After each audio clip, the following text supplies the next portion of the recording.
میرے رسول پاک علیہ السلام کا دروازہ سب سے بڑا دروازہ ہے، حضور کا دروازہ سب سے بڑا دروازہ ہے، لیکن میرے دوستو یاد رکھنا، نبی پاک علیہ السلام نے بھی لوگوں کو جب رستہ دکھایا ہے تو رب کریم کا رستہ دکھایا ہے، اللہ کا رستہ دکھایا، اللہ کریم کا رستہ دکھایا، لوگوں رب کی طرف توجہ کرائی۔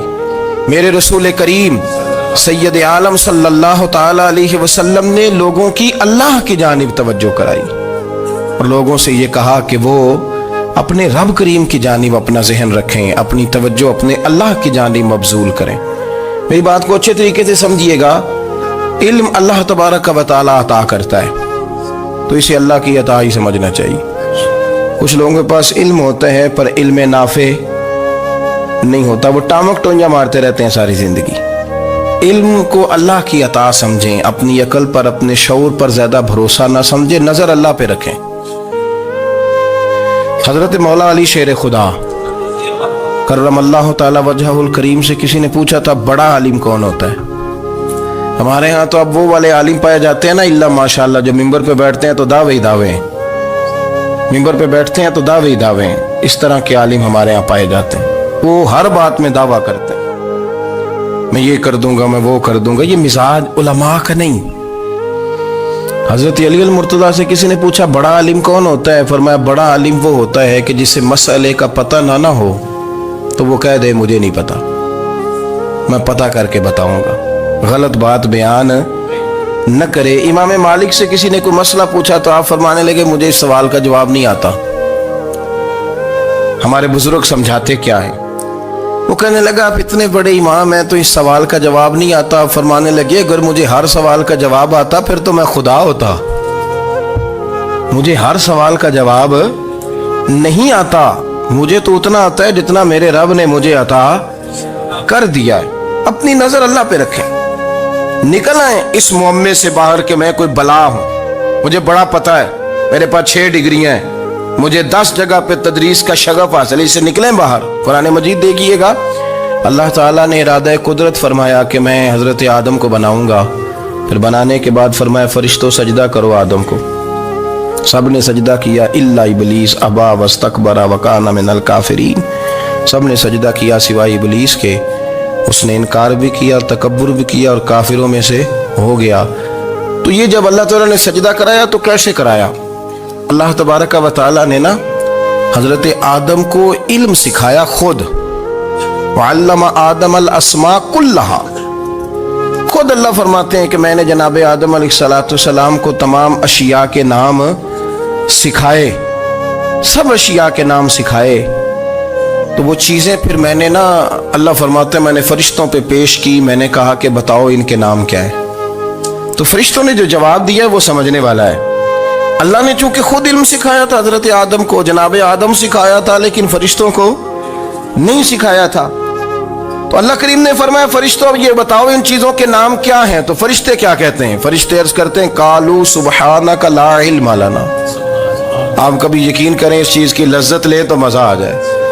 کہا قالوا سبحانک، کہنے لگے تو پاک ہے، قالوا سبحانک، کہنے لگے تو بھئی آدم علیہ السلام کو نام سکھا لیے، پھر فرشتوں کے سامنے وہ چیزیں پیش کر کے کہا ان چیزوں کے نام بتاؤ، تو فرشتے کیا کہتے ہیں؟ کہتے ہیں قالوا سبحانک، تو پاک ہے، لا علم لنا، ہمارے پاس کوئی علم نہیں، الا ما علمتنا، ہمیں تو اتنا پتہ ہے جتنا تو نے ہمیں سکھا دیا، ہمیں تو اتنا پتہ ہے جتنا تو نے ہمیں، لا علم لنا، ہمارے پاس کوئی علم نہیں ہے، اتنا ہی پتہ ہے جتنا تو نے ہمیں سکھا دیا ہے، اس سے زیادہ ہمارے پاس علم۔ اور یہ کیوں تو نے ہمیں جتنا سکھایا اتنا پتہ ہے؟ فرشتے یہ نہیں کہتے یا اللہ تو زیادہ سکھا، آدم کو دیا تو ہمیں بھی دے، یہ نہیں فرمایا، فرمایا انک انت العلیم الحکیم، اے اللہ تو علم والا بھی ہے اور حکمت والا بھی ہے، تجھے پتہ ہے کس کو کتنا دینا ہے،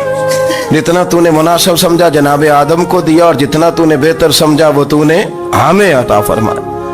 تو اگر آپ کے پاس علم ہے، کہیں نالج ہے، اس کو اللہ کی عطا سمجھے۔ ہمارے ہاں بہت سارے لوگ بن کے بیٹھ جاتے ہیں، میں اکثر کہتا ہوں کہ پھر وہ دعوے کرتے ہیں میرے علاقے والے جاہل ہیں، میرے شہر والے جاہل ہیں، میرے خاندان والے پڑھے نہیں،